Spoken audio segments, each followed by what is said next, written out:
Hi, everyone. Welcome to the talk today. I wanted to start off by saying that agents are truly the next era of AI development. With 81% of leaders saying they expect agents to be integrated into their company's AI strategy within the next 12 to 18 months. And so in this talk, we're going to share how developers can leverage Foundry Agent Service to build and integrate agents into your applications using code. I'm Dan Taylor. I'll be kicking things off today, and later you'll be hearing from my colleagues Travis Wilson and Salman Quazi. The three of us work on the Foundry APIs, SDK, and Agent Service. Now, I mentioned that agentic AI is the new wave. Why is that the case? Well, today, developers are largely stringing together models in an ad hoc fashion. And the AI applications that we're building, we have really compelling prototypes and demos, but very few of them are getting past this proof of concept phase and moving beyond the basic chatbots that we have all seen. Now, AI development requires more powerful tools, experimenting with different models, and orchestrating together multiple agents to accomplish meaningful outcomes and results for your customers. So talk a lot about agent. What really is an agent? Well, at Microsoft, we think of an agent as something that is a predefined unit of work with predictable inputs and outputs. But it's a set of an agent can reason over language using a model, a set of instructions, and some tools. Now, an agent will make some tool calls given the inputs and then give you an output. And that makes an agent output a predictable unit of work to accomplish a specific task. Now, you can't just load an agent up with a bunch of tools and expect it to do the right thing. And so increasingly, we're finding that you need to evolve into multi-agent systems where you connect agents together into predefined workflows that define how these agents should work together and in what order to execute the results that your customers want to make. And today, we're going to talk about how you build single agents in multiple different ways, and then how you can connect them together to accomplish a customer scenario. Now, the Foundry Agent Service is where enterprise-grade agents come to life inside Microsoft Foundry.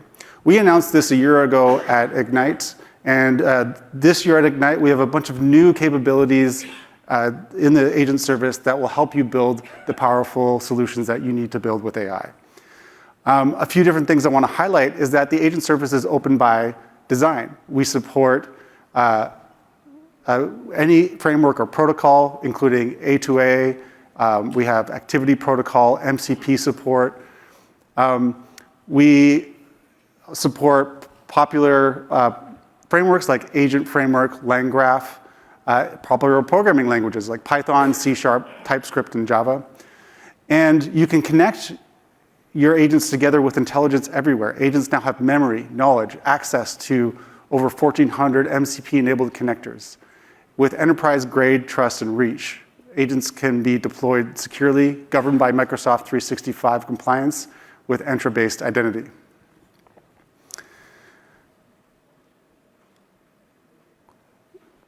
Another thing that I wanted to touch on is how the way we've architected the Foundry Agent Service allows you to start quickly in a development environment to build that quick prototype with multi-tenant infrastructure. And you can transition to single-tenant infrastructure with no code changes. So with our Foundry Resource and Project API, you have everything built in you need to get started, and your project data containing your agent definitions, your conversation state, your workflow definitions, your vector stores, and your files, all that is stored securely within a project. You can start by provisioning a single Foundry resource and project in development. And then you can, when you want to move to production, you can connect your own storage, your own Cosmos DB, Key Vault, and AI search resources, and all of that inside of your own VNet, so your data stays in your enterprise, in your environment.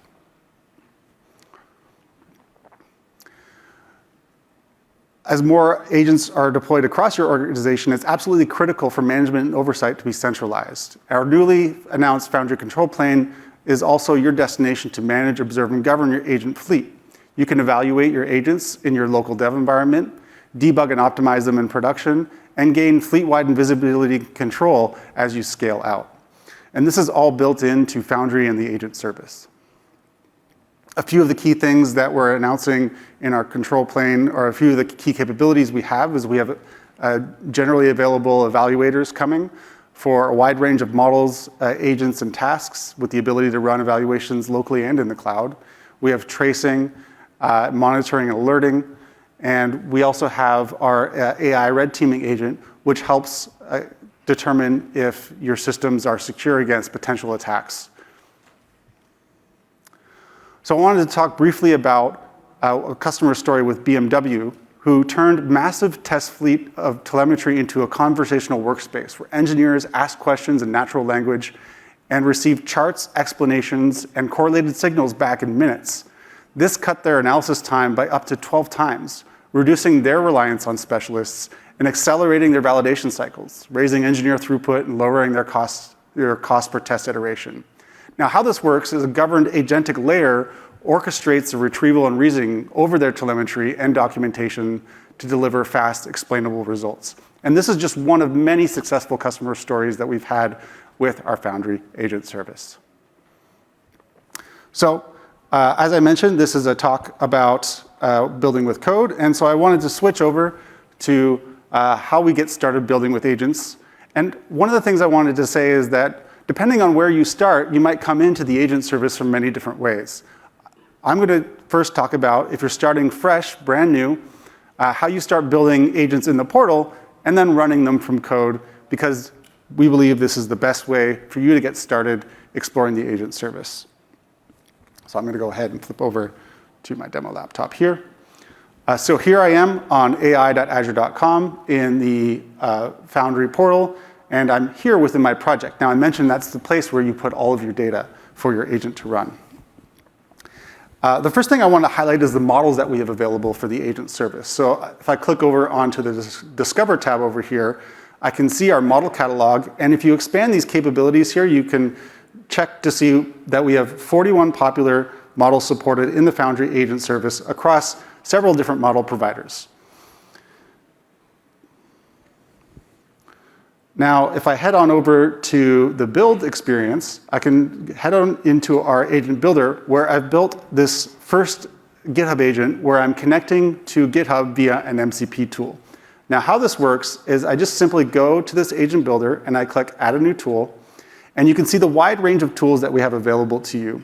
Now, we have a lot of the same tools that are available with OpenAI responses, where we've got file search, web search, and code interpreter. But we also have Microsoft-specific tools like Azure AI Search, our Fabric Data Agent, SharePoint, and an entire catalog of MCP connectors that we've built that are available to you in one click here, or just a few clicks here. And you can also connect your own custom tools with OpenAPI, specifications, MCP, or using the A2A protocol. Now, the way I connected this GitHub tool here is we just searched for GitHub, and we select that GitHub MCP remote connector. Now, one thing I wanted to highlight is we have different authentication strategies supported. Now, you may be familiar with key-based authentication, where it's asking me right here, I have to go create a GitHub personal access token and plug that in. One of the amazing things that we have supported is this OAuth identity pass-through, where the agent service can actually act on behalf of me, logged in as me, to query GitHub. And you can see we have managed OAuth supported here. So if you don't want to build your own OAuth token exchange or bring your own token exchange code in, you don't need to write any code for that. You just select Managed and then hit Connect. And so after I connect it, I get that GitHub tool. Now, now that I do that, the agent is now able to query the GitHub service on behalf of me. So I'm just going to ask it to share with you what are the contents of the greeting.md file in this GitHub repo that I've created here. Now, you may be a little bit scared that the agent can act on behalf of me, but it will ask for my approval before taking any actions. So here it's saying the agent wants to call GitHub to look into this repo and read this file. It tells me exactly what it's going to do, and I have the opportunity to click Approve. And when that comes back, you'll see the greeting. Welcome, everyone, to Ignite 2025. Agents are amazing, and so are you. All right.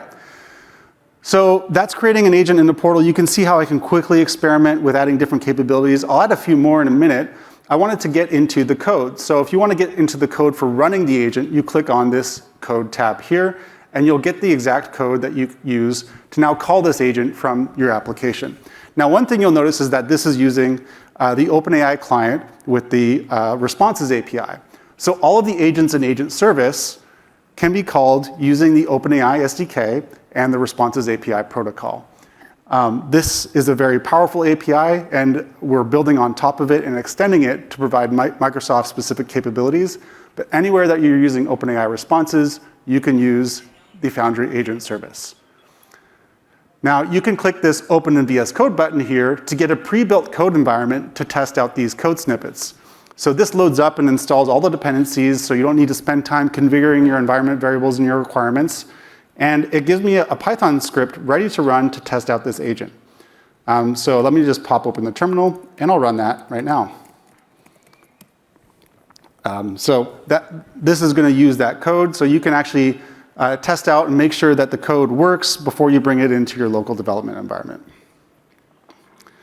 All right, now we've printed the response there. Now, another thing I want that you can connect to your agents is Foundry IQ with Foundry knowledge bases. So here I've got a knowledge base that it's connected to a bunch of my company information, and I can connect to blob storage, OneLake, web search. I can connect this up to many different knowledge sources into a single knowledge base. So here I can just click this Add Existing button. You can see there's a bunch of pre-configured knowledge sources in this project. Or I can create many different knowledge sources and attach them. Now, one of the challenges that you might have is trying to reconcile all of the different sources of data that your agent can use. So this knowledge base is an intelligence layer that gives a single thing that you can attach to your agent, and it takes care of figuring out how to reconcile the different sources of information to be able to address the user's question.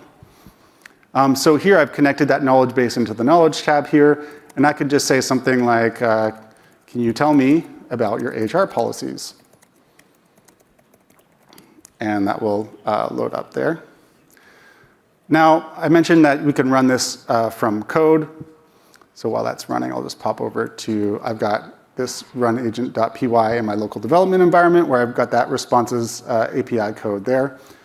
So I can connect to this for my local development environment using the project endpoint. One thing I skipped over when I was on that homepage before is if you go to the homepage for your project, it has this project endpoint. That's the one endpoint that you need to connect from your code to the agent service, to your Foundry project. Now, one thing that I mentioned before is like, okay, so the agent is pulling some information, it's pulling data from all these different knowledge sources. How do we know that the agent is providing valid responses? Well, this is where you want to use evaluation to be able to look at the response the agent provided and all of the intermediate information that was collected and evaluate the agent. So here I've got a Python script that uses our evaluation API, and there I can provide the same question that I just asked, what are our HR policies, and then I can run an evaluation on this agent question, and I can give it different evaluators to run. So here I'm going to ask it to measure the task adherence, how well did the agent do what I asked it to, and how grounded was the answer. And so if I run this evaluate agent script here, it will then kick off an evaluation, and then I'll be able to assess how well the agent responded to my question.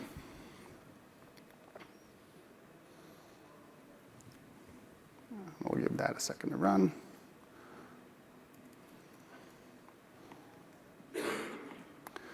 Okay. So you can see it's running that evaluation. And this is something that in your local development loop, you'll want to be able to change code around and be able to test how well your changes did. So let's just give that a second to complete. All right, so we see it pass the evaluation in the console, and it gives us a link that lets us view the rich evaluation results in the portal. And one thing I just wanted to point out quickly here is that on this evaluation page, you can see not only the inputs and outputs to the query, but you can see the intermediate context that was generated by the knowledge base that was used as input. So we can see that some of the information that was pulled from the knowledge base was all this information about HR policy and safety guidelines from that one lake that we had connected to the knowledge base. So what the agent is doing is it's looking at the intermediate results that were generated, it's looking at the output, and then finally it's giving us a 5 out of 5 that this response is grounded and the agent did what we asked it to do. One final thing I wanted to show that we can do in the portal here is use agent memory. So here, I can just turn on memory, and my agent will now remember information between conversations with different users, so users can personalize their interactions with the agent. So here I can tell the agent, always refer to me as Dan, and make your responses short and concise as possible, because to be honest, these agents really, they like to talk a lot. It's kind of annoying. So I can say that in one conversation here, and the agent will use this information, it will store it into its agent memory, so the next time I talk to that the agent, and I can go back to my code and run that agent again, it will provide a shorter answer, and hopefully it will refer to me as Dan. Let's just see here.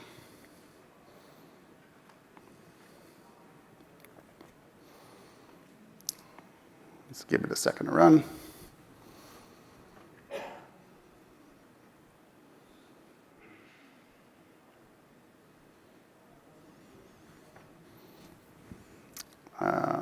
That one didn't work from the portal, but I'll try it here.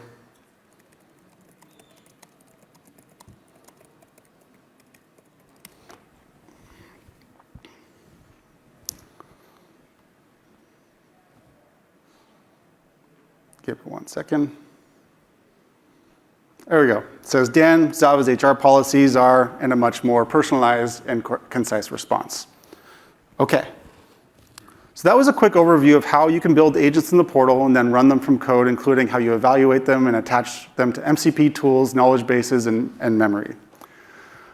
We have a bunch of different evaluators that you can use to evaluate how well your agent's doing on a whole bunch of different dimensions. I encourage you to check it out. And now that I've talked about how you can start from the portal, many of you may have existing code that you're using to build your agents. And I'm going to invite Travis Wilson to talk to us about how you can start from different existing code that you have and bring it into the agent service. Thank you. Great. Thank you, Dan, and hello, Ignite. My name is Travis, and I am an engineering manager working on the Foundry SDK and developer experience. I'm really excited to be here and talk a little bit about the APIs and SDKs that make all of this cool stuff work under the hood. So as Dan was mentioning, the portion I'd like to talk about is a little bit if you already have some code or you're already familiar with some coding patterns and you're not starting from scratch. There's, of course, a big ecosystem out there and a lot of stuff already in flight, and we definitely recognize that. One of the biggest principles that we followed as we've been developing the platform for the Foundry Agent Service is that we want to embrace what's out there. We know that there's a lot of code, a lot of great agentic solutions already in existence, and we want to bring those in and include them.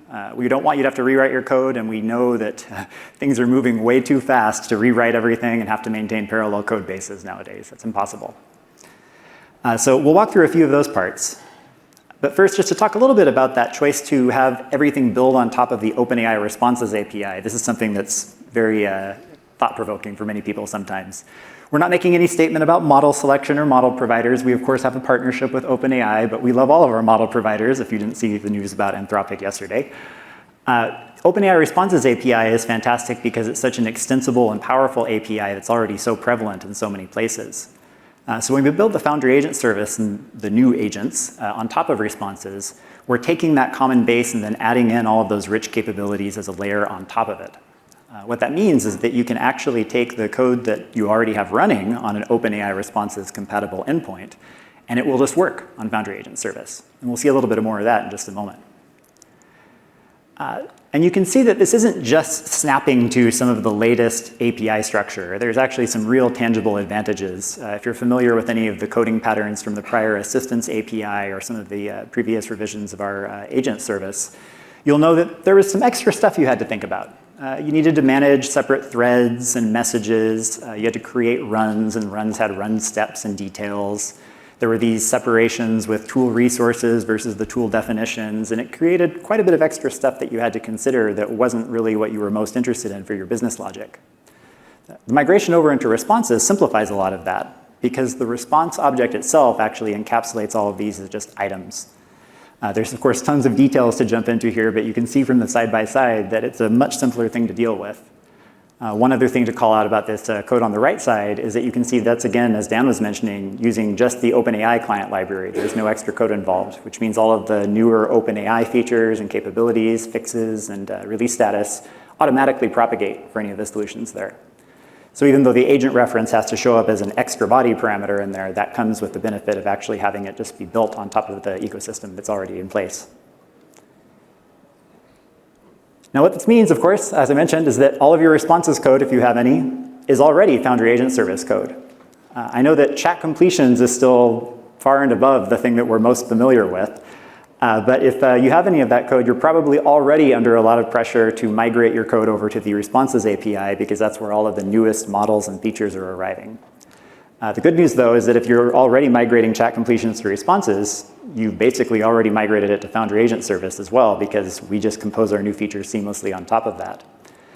And then when you're ready and you want to take advantage of some of the integrations, deployments, and other benefits that you get by actually persisting the agents to the service, that's just one small extra step that then layers more capabilities on top of that. It's just one small progression after another where you're never having to rewrite and redo everything that you're doing.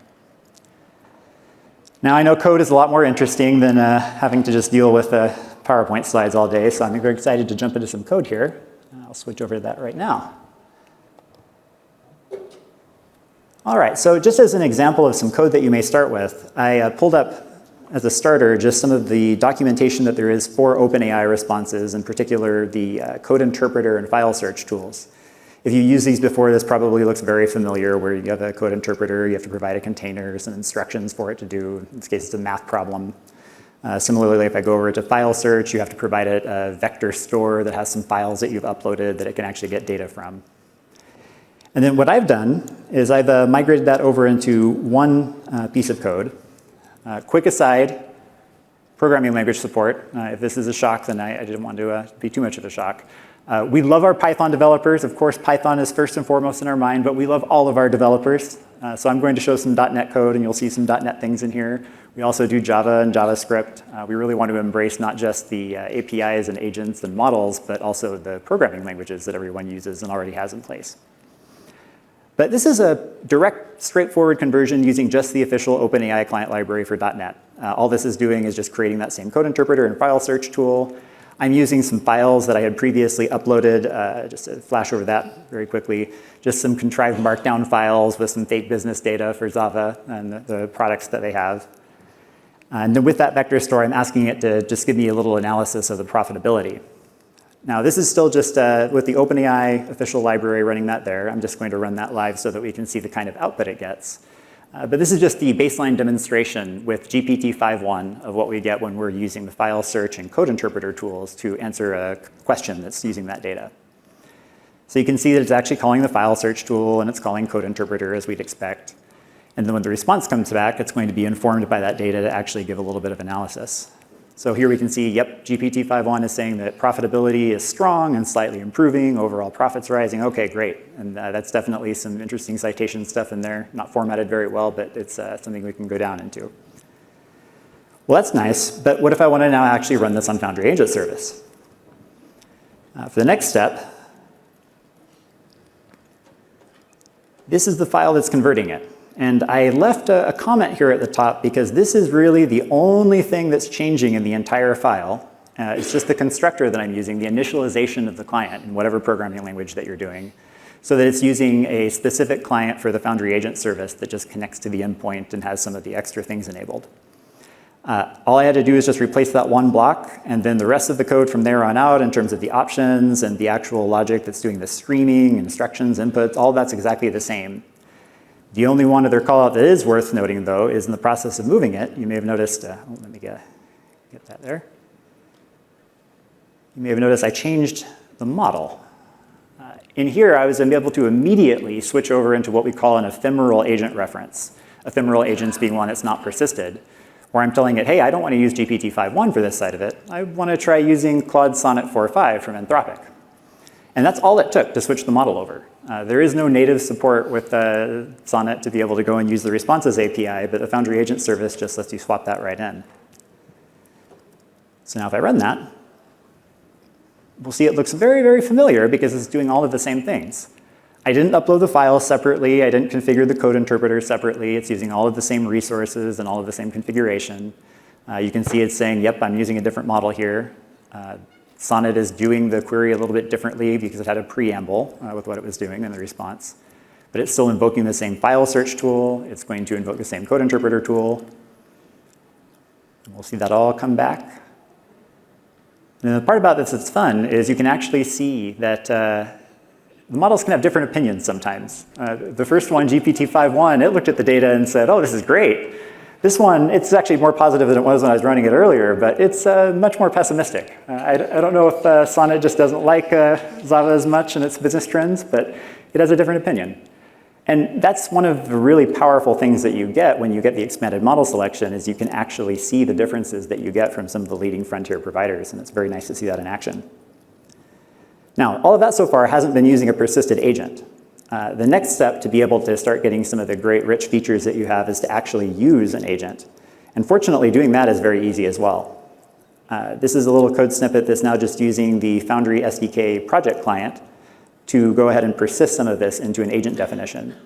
You'll see there's a very similar initialization of the client up here at the top. Then a lot of the configuration for the tools and instructions just go into a prompt agent definition. You provide the model that you want to use and all of that information there. And then with the SDK, all I do is actually just create a new version of my agent, including the first one, where applicable, which it'll then print out. So if I do that, this fortunately is pretty quick because it just has to go and persist it. And we will see that it comes back with a new version, v1, of my demo prompt agent that there is. Now this is going to look very familiar when I want to go and run the agent. This is going to be a theme, exactly the same code. I didn't have to change anything. All I did in here was in that initialization, instead of using the ephemeral agent reference, I'm now using this one for the agent that I just persisted. And sure enough, no big surprise with that. When I go and run the agent, we will see that it looks exactly the same. It'll acknowledge that it's using the persisted agent, but other than that, it's going to be using the same model, the same tools, the same files and configuration, and it's all good. It'll be interesting to see if it has a different opinion on the profitability now, a few seconds later.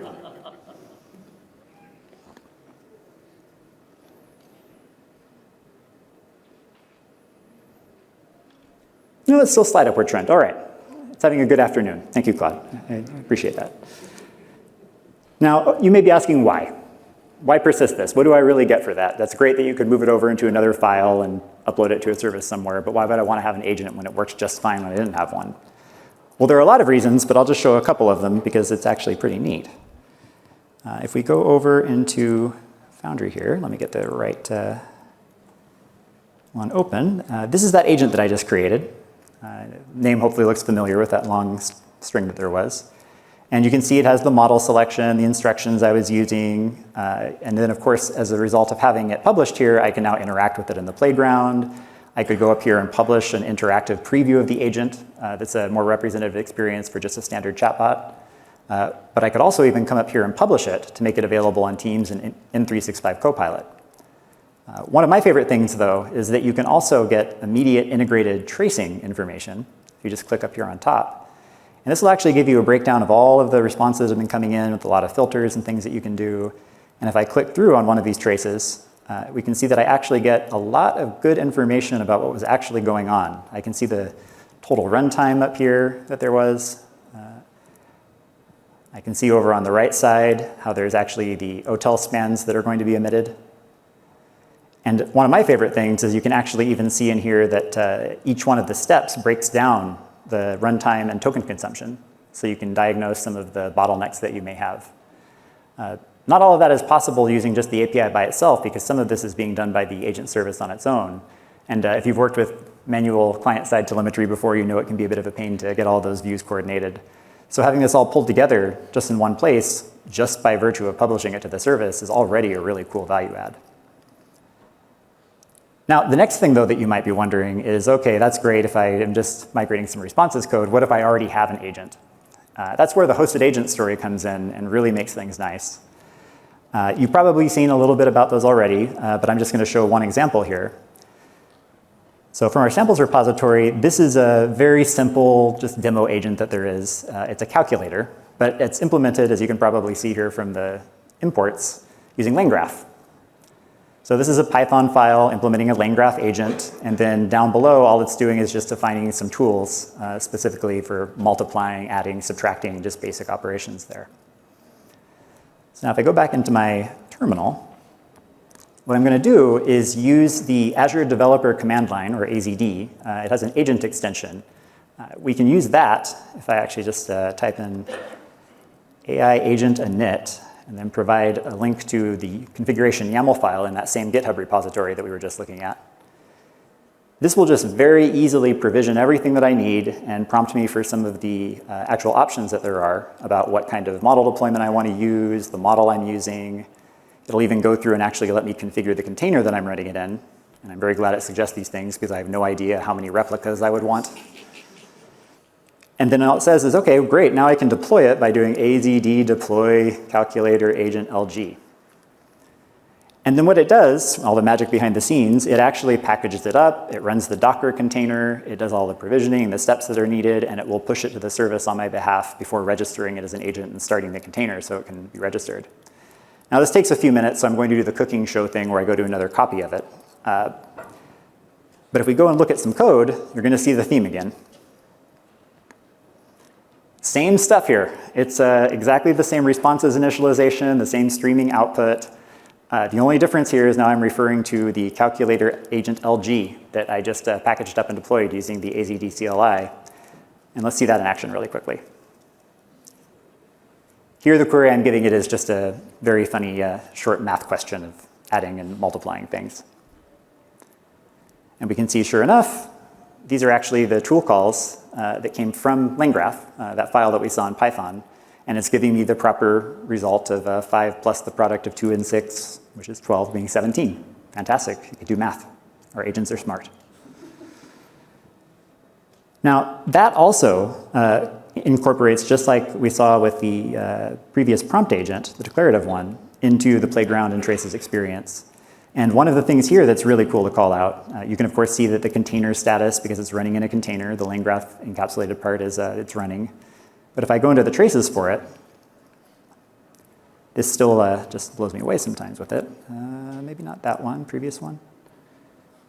Or I was looking at the conversation, yeah. Yeah, here's the stuff that's good. So you can see from the tracing information, I'm getting not just the stuff that was injected based on the responses API or from just the agent service itself, but I'm getting the details from LangGraph with the LLM call and stuff inside of there. You can actually see the spans that are being omitted are the ones that are including everything from LangChain. So with no extra work on my part, just by having it deployed into that container, I'm actually getting all of that incorporated tracing information from various sources. And if I jump back over to the slides really quickly,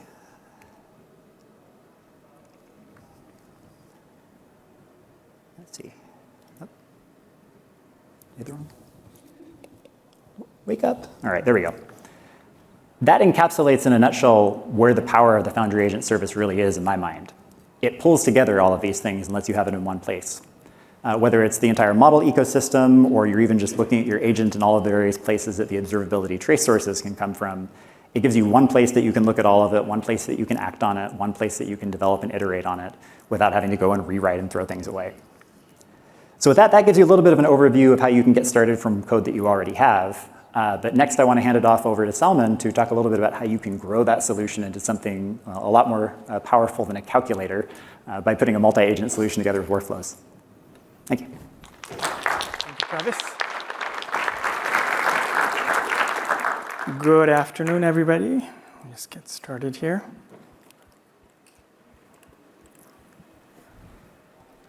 Oh, my computer restarted. Give it a minute to start up. In the meantime, let me just go back to main and just give you a context of what it is that we're trying to do.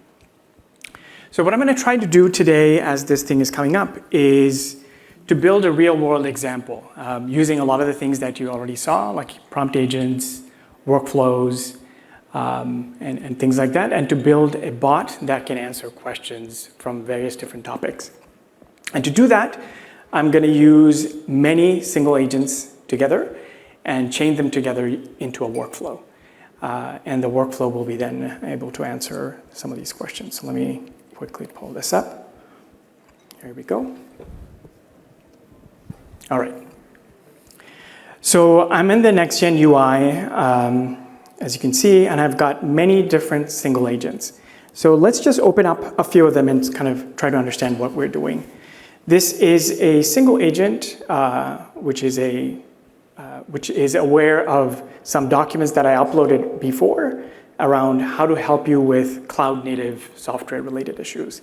And it has some specific prompts, and it has a document that is geared towards answering that specific question. Obviously, I can interact with this agent just like I can with every other ones that you've seen before.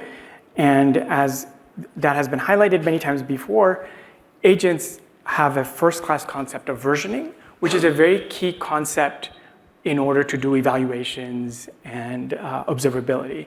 Because as you change, as you mutate your agent by giving it more tools or you adjust your instructions, you need to be able to correlate very cleanly which version had an impact on that specific change. So versions is a first-class concept.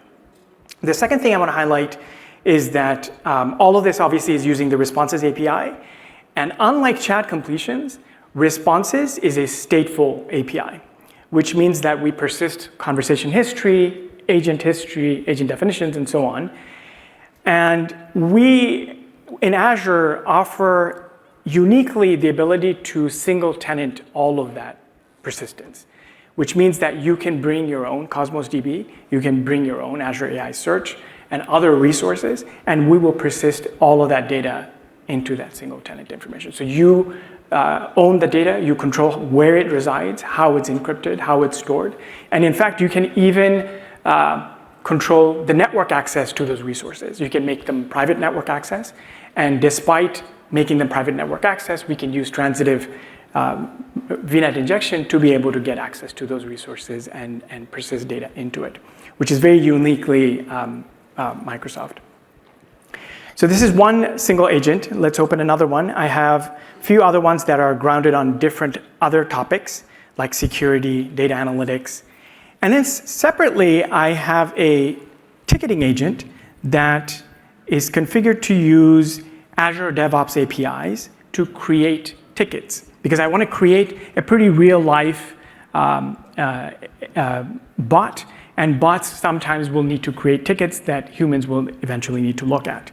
And in order to do that, I'm using a OpenAPI spec, and OpenAPI's Azure DevOps has an OpenAPI spec to be able to interact with that. So we've configured this to use that specific API, and that's that configuration.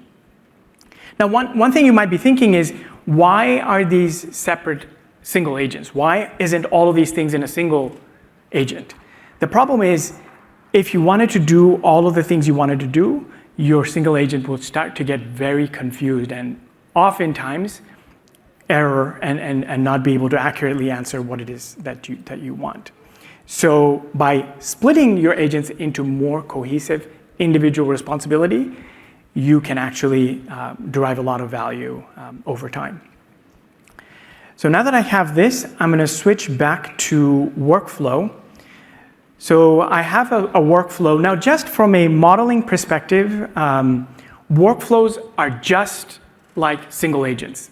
They are obviously two separate tabs in the UI, but whenever you're interacting with them in an API or even within your program, you interact with them the exact same way, which is actually a very interesting property because it means that you can start with a single agent, and as soon as you start to see that you hit some bottleneck, you expand into multi-agents. None of your code has to change. All you change is the agent reference, and then you can start using multi-agent workflow, which is a very powerful paradigm.